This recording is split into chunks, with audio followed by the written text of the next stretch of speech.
Reuters You have seen his sunflowers in a museum, sung along with Don McLean to Vincent Starry St, and gawped at the tens of millions of dollars his works have fetched at auction.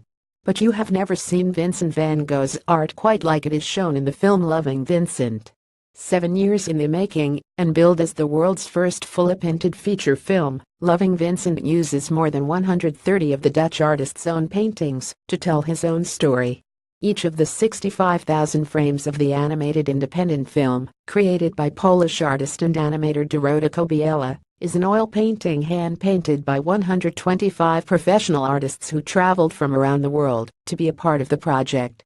It looks like something completely different, and that doesn't happen very often in our media-saturated world, said Hugh Welchman, who co-wrote and directed the film with Kobiela.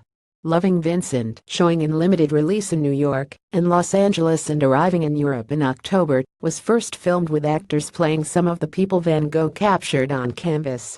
They include Saoirse Ronan as Doctor's daughter Marguerite Gachet and Chris O'Dowd as postman Joseph Rapelin, who walk through and inhabit his paintings as his story unfolds. Then came the hard part: finding and training the painters to reproduce Van Gogh's work.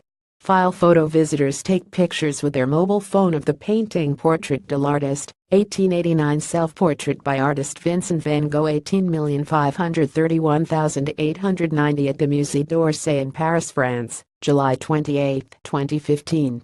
Reuters to Fame May more than 4,000 artists from around the world applied for the job and 125 were chosen and put through 3 weeks training. Even though we were hiring the very best oil painters, Vincent's style looked like it should be very easy, but actually it's difficult to do well, said Welchman. Even after training there were still quite a few painters who really found it impossible to get to grips with his style, Welchman said. The $5.5 million production focuses on the last weeks of Van Gogh's life before his death in 1890 in France at age 37 from a self-inflicted gunshot wound. Welchman said the film has triggered some unusual responses. We've had a lot of people in tears at screenings. People are sending poems or making cakes with intricate Vincent paintings on the cake, he said. He and Kobiela hope the film encourages audiences to discover more about Van Gogh. I'd like them to think there is more to his story than he went mad, cut off his ears, was a genius, and did these incredibly colorful paintings that sell for lots of money. Reporting by Jill Sargent, editing by Margarita Choi. Standards Thomson Reuters Trust Principles.